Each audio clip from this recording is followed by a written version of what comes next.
Hey everyone, welcome to my channel. My name is Katie and today we are going to be creating a Christmas card using the Gnome for Christmas stamp set from Close to My Heart. So here is just kind of a close-up of the card that we will be creating, and it is using all products that can be found in the Close to My Heart catalogs. This particular little gnome, he is just so adorable, and he comes from the Gnome for Christmas stamp and thin cut. So he is right there. His two little buddies right there, I will be making two separate cards in two different videos featuring them as well. This is such a fun stamp set, and it also comes with that thin cut. Like all thin cuts, it comes on this awesome magnetic sheet. You can buy it with or without the thin cut. I like to buy them with the thin cuts just because they're easier to cut out. But this is a particular or pretty easy image that you could easily fussy cut as well. So along with that, we're using quite a few thin cuts and some specialty paper as well. So I will be using the Yuletide borders. I am going to be using the Merry Christmas and then also this really fun kind of wintry scene. And then I will also be using the fancy borders. So this comes with all of these fun borders, and I will be using this one right here to actually create that hill. I've also used the glitter paper and the pearl paper as well, along with some markers from the Spectrum Noir. So I used the aqua, the ice blue, and the turquoise, and that's what I used to color in this really cute little gnome. And then I used some Distress Oxide inks to create that background. So the oxide inks I used were pumice stone, peacock feathers, and chipped sapphire. So right now, I'm going to go ahead and get started on the background. So again, the background is using the chipped sapphire, the peacock feathers, and then the pumice stone. And just so I don't get my work area all messed up, I'm just putting down this piece of Teflon, just so I don't get my area all kind of messed up, because this can be a little bit messy, but it is kind of fun messy. And you can see I'm still inked up from the prototype. So I wanted to do kind of a gradation of an ombre effect of dark to light going up. So I'm going to go ahead and get started with the darkest color, the chipped sapphire, which is a really nice dark blue. So I'm just going to go ahead and get this nice and inked up. And I am going to kind of be starting at the bottom and working my way up. I do realize that the vast majority of this will be covered up with those awesome hills, but I wanted to just make sure I had the whole gradation effect. So I just went ahead and kind of colored the whole background. So I'm going to again start with that chipped sapphire, get a good amount of that put down, and then move on to the peacock feathers. And this one's definitely saturated with color. So start off the paper and just kind of work my way over. Again, just getting a little bit of that color down, not getting too worried about a complete perfect blend at this point. Right now, I'm just trying to get the color on. So then this one, the last one, is that awesome pumice stone. Go ahead and get some ink on that one and just add that to the top. And what I liked about using the pumice stone is, since it is such a nice light gray, it'll actually pick up the colors from that peacock feather. So when you actually blend it all together, it kind of gives a nice light gray blue color. So it's not just stark gray, it really does work with the gradation that I was looking for. So you can kind of see that I'm kind of pouncing it off to the side. That's just so I don't get too much of the peacock feather on that one. So when I am blending it, I don't have too much of the peacock on my little sponge right at the bottom. So just kind of going ahead, flipping that over, getting back with more of that sapphire color, because I don't want that stark line there. Again, even though it might get covered up by the hills, I just want a nice gradation. So go ahead and get all of that blended in. Again, just kind of flipping it over and looking at what colors I need to kind of add to it. A little bit down here. And then a little more of that gray. So I'm going to add more color to it and just kind of go over it. So then this gives a really nice gradation. And again, the bottom's not completely perfect, but again, that's going to be covered up. So you can see it goes from the dark blue all the way up to the light. So then I'm just gonna go ahead and get this all put away and clean off my surface. That way I don't get ink everywhere. Try to get off most of it off my hands. Just kind of push most of this off. Get this cleaned off right away just because I don't want it to get stained. Again, this is just kind of a sheet of Teflon. I actually got it right off of Amazon. You can kind of buy it in rolls. It's, I think, meant for when you bake. You can put it on a cookie sheet, but I always just use it for crafting purposes. So go ahead, get my fingers kind of all cleaned off.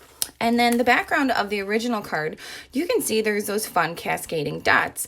So how I achieved that look is I used the Cascading Dots embossing folder from Close to My Heart.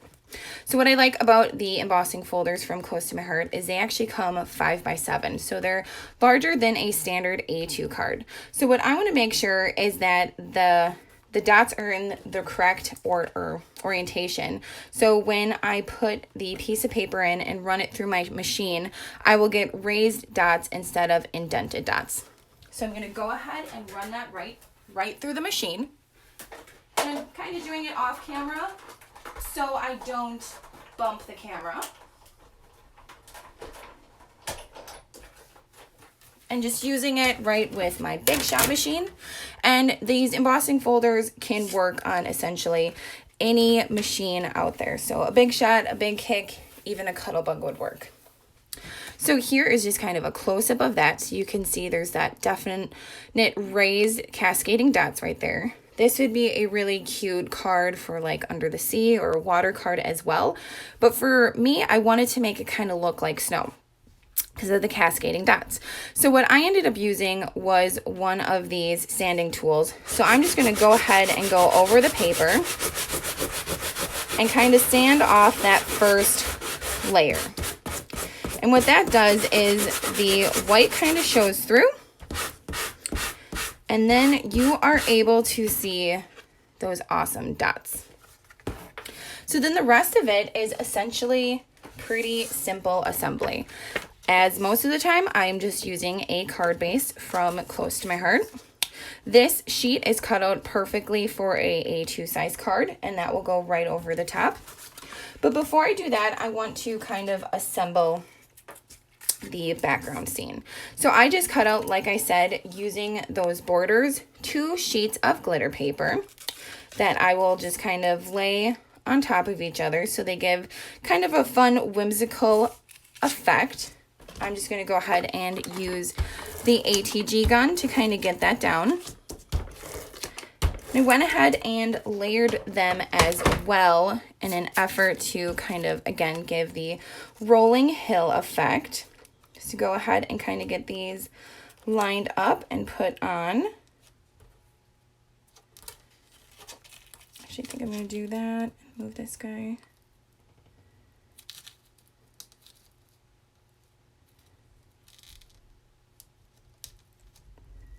Looks like I cut that one a little too short, but that'll be okay. So those are the 2 rolling hills. This little guy right here, like I said, I colored with those Spectrum Noir markers, and I'm going to pop him up right here. And what I'm using are the leftover pieces of the shaker windows. So just adding a few of those to the back. And I know I mentioned this before, but what I like about using the shaker window pieces is you get some kind of odd shaped pieces, but they really work on kind of the odd shaped areas that you want to raise.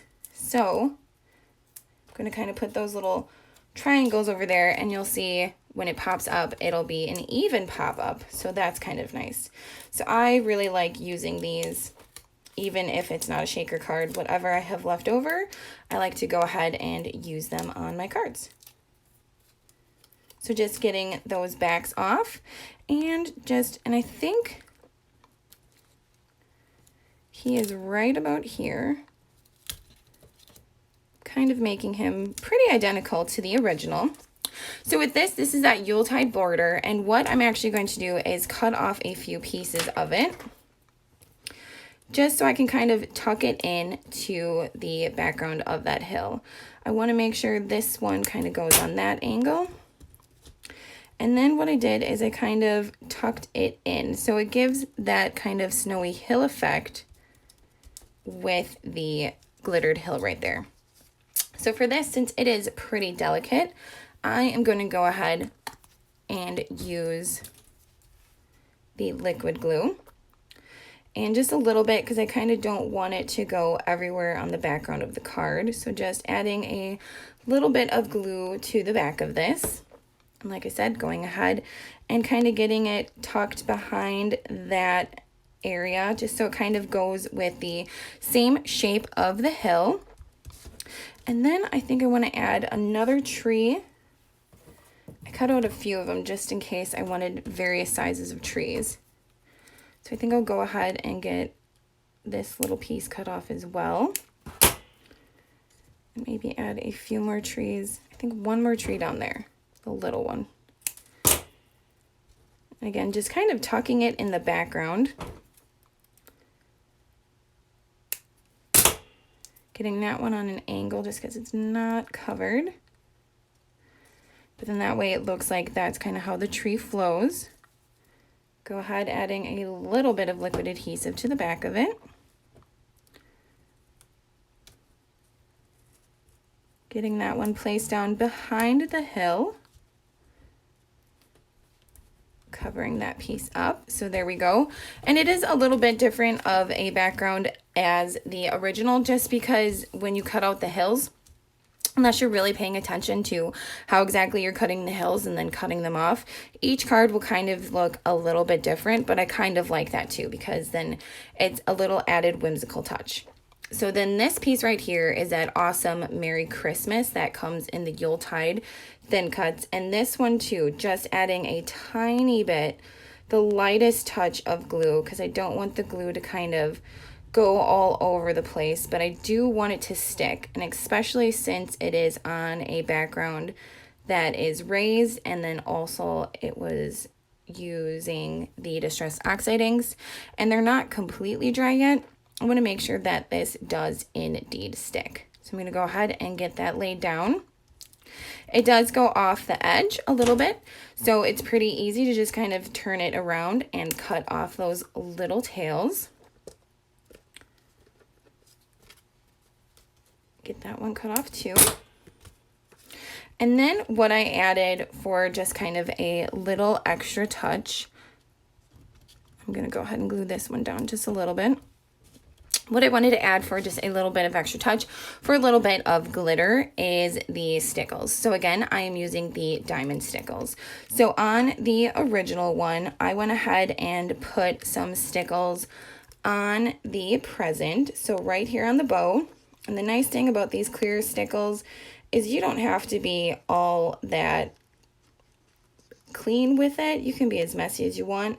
It'll dry and just add that nice little bit of glitter to it. So this could be some fun project that the kids could do if you wanted them to add all of the stickles to your cute little gnomes. That'd be something fun for kids to do.